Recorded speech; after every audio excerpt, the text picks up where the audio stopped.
difference in the entire world. My first partner and I, Dan Stafford, I love him. Because of him, I met my wife and I have my grandchildren. And then he and I, that was after a reunion when we were both going to college. And then didn't see him again for 10 years.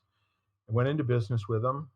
In the first year, I spent all of my savings, maxed out all of my credit cards, because I was, helping him with his stuff to pay his monthly bills while I was paying my monthly bills. And I got right down to I had one credit card that had $500 left on it. And he invited me to go to a landmark education training that was at that time being held down in New Haven. Very special deal. They never have them in Connecticut, he said. This make all the difference in the world for me. And he said, I think you should do it. And I said, well, I have $500 left. And he said, well, don't worry about it. When you get there, there will be people that you can put your hand in the air. They'll invite you to come and sleep on their couch or in a guest bedroom or something of that nature. Very giving and supportive community. So I lied to myself by saying I should still be in business next year. And that this is the only avenue that I can see where it even makes any sense for me to have a shot and pull it off. I talked to a few people and they said, whatever it is that you can stand for having and will stand for having, you can make that happen. And I thought, wow, that's really incredible. I have no idea what that really means. Did the weekend. And in the weekend, I found out the whole notion of making bold promises and then living into them. So my little fledgling company we did $60,000 our first year. I made more than that in salary from the job that I left the previous year to start the company with Dan. And I came out of it and I called up my old friend from the Lions that I knew for 5 or 6 years. And I went to see him and I said, Kevin, I'm here to ask you for your business. He was the publisher of the Willimantic Chronicle. And he said, well, you've always been a good man and everything. And he said, funny enough, we're in the process right now of looking at a major upgrade for all of our software and hardware. So we had a little conversation, and making this a very long story, we got to a point and he said, can you do this? And I said, I will do this. And he said, paper's got to get out every single day, no exceptions. So I said, yes, I will. And he gave me an opening order for $75,000 on the spot. He said, this is what I have budgeted. Go get me as much as you possibly can for this. So I did all-nighters. There were things that went on that I had no idea what I was doing, but I learned how to call people and ask really good questions and explain things. So that was the difference maker. And I lied to myself, and I lied to my wife when I told her way back when I could do this. And what she told me was, just don't lose the house.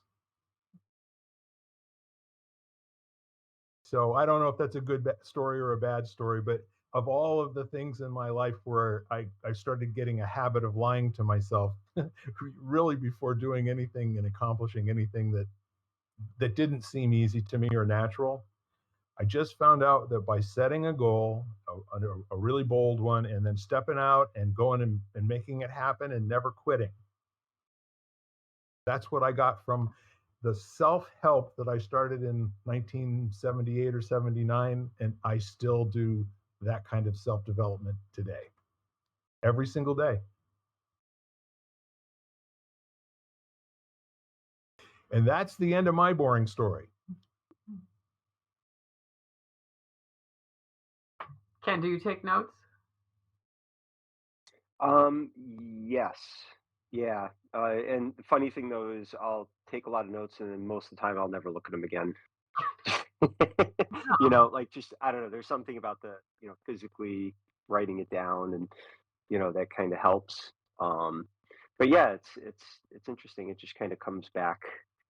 It seems like the right things pop into your awareness, especially like unlike Bill, I listened to, back in the day tapes and then CDs and everything. And, you know, Actually, I think my funniest story was I really enjoyed a guy named Dennis Waitley. He wrote The Psychology of Winning. Yep. And, at one point I had a little, convertible car and I, parked it at the dojo and the top was still down and the CD set was on the passenger seat and I was in teaching and someone came there like, "Hey, you left your CDs just sitting there. Someone's going to take them." And I said, "Well, if they need to steal The Psychology of Winning, they need it more than I do." And sadly, no one took it. But You didn't need to but cast that pebble. Somebody else could come and grab it, right? yeah, but it's funny. I mean, you listen to that, and you listen to them over and over again, as especially after things have kind of had time to shift in your life, and you hear different things from them, like listening to Jim Collins' "Good to Great" and "Great by Choice" after each new business venture or major success or failure in business. I listened to that and it's like he rewrote it when I wasn't looking. It's fascinating, Yeah. So that's always cool about that stuff too, is how, what you hear and what you process depends on who you are in that moment. And that's always changing. I've So looked back on highlights too yeah. and gone, Mm. why did I highlight that? Yeah. Why- Yeah. No, it's funny. Why was this important? yeah. But on the other hand, sometimes you look back and you read it and it's like you're reading it for the first time, Oh even yeah. though you Hmm. underlined it before and you're like, or I underline or highlight in books. I actually don't take notes any longer. I like to sit with it and just listen.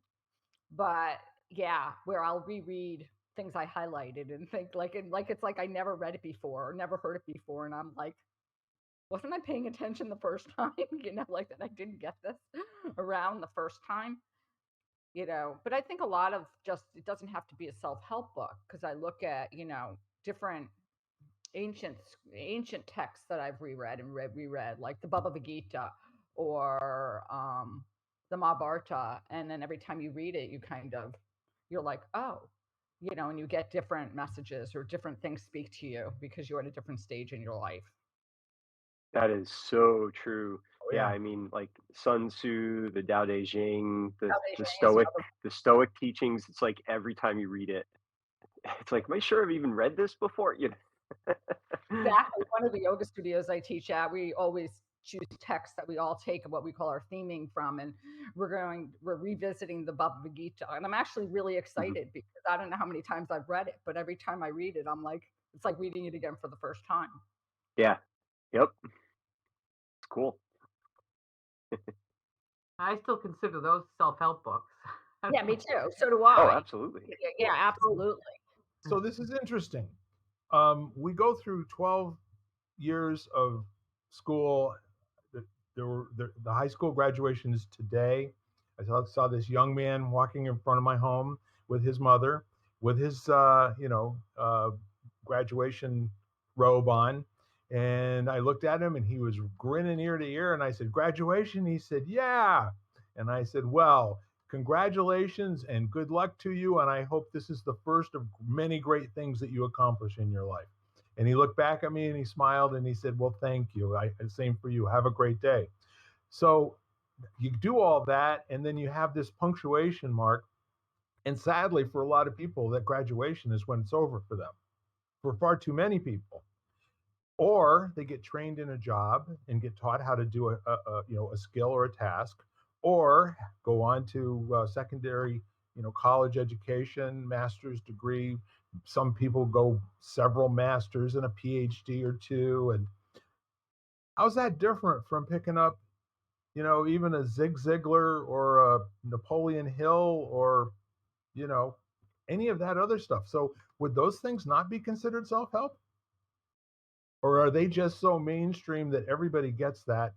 And the self-help category is for extraordinary people who want to find out what that last 5% is all about every single time they look at it. But the tuning fork issue that Jan and Ken were talking about, being able to reread the same text, we are tuning forks with variable resonance as we go through our life. and we will resonate, and different things will land with us and make sense. Something that we thought we understood before, we fully understand it now, where before, because we have a view through our experience, that it now has some meaning to us. We can actually do some understanding here. I think we do understand it. It's just not on maybe not at the same level. It's almost like an onion with multiple layers, and that each time you peel away the onion and you get to a different layer, you get a different teaching or a different, and you're ready for some when you're not ready for others. And it goes deeper. So I think you grasp something, but it's just not what you're grasping at the moment. Cause I don't think you know, I never found that it didn't have any impact. It just didn't necessarily have the same impact that it had. But when you're talking about school, I had this conversation with someone earlier about, you know, how much of our education do we actually, when we got our first job, did we actually use anything we learned in school? And I mean, I think about my first job, and I mean, I didn't really use anything that I learned in school, you know, to a practical extent, and how many people actually do that, and how many careers are actually like that. Like when you talk to people, like you can learn. I have a friend whose daughter just graduated from nursing school from a master's program, and so she's now a floor nurse on a surgical ward.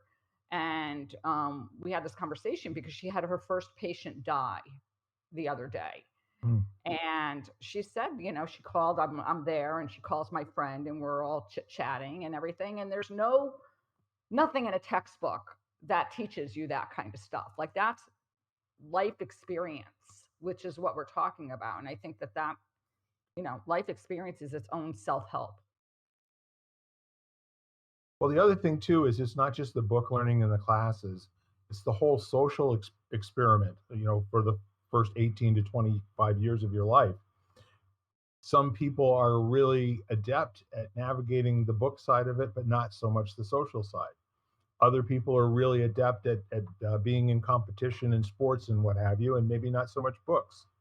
Well, they might be really good at drinking beer and dating women, but not so good at any of the other three. So I mean, everybody's life is so cool because you can either look at it from the standpoint of success and failure on a daily basis, which is a lot like sitting and watching a thermometer go up and down. Really makes no difference, what you think about where the mercury is in the glass. What makes a difference is what was the experience of the whole day. Did you need to put a coat on because it was cold in the morning and take it off by 10 o'clock in the morning, and then even take your shirt off by 3 o'clock because it was 85 degrees? So the doing and the action part, as Ken mentioned earlier, is just so really, really important. And a lot of people miss out. They have the B, like they're going to graduate from high school. That's always the goal that's out there, right? Going to graduate from this year. Like one of my French class had a sign on the wall: "Time passes, will you?" And it wasn't necessarily tongue in cheek. We probably had a dropout rate that was like 2 or 3% at the high school that I went to, as compared to some other high schools where it's a 30 or 40 or 50% dropout rate. Kids that don't graduate from high school. So what's missing? The doing that they're doing isn't towards a particular goal of achieving and having what that opportunity is for most people. Graduating, getting a mortar board that you can throw up in the air, and walking away with a high school diploma. It's easy when you're in 7th grade to sit there and say, "Yeah, of course I'm gonna graduate." But if you make other choices along the way and decide that you're going to work on different things, and don't have that really strong idea of how it's going to end and where you're going to be once you've accomplished these things.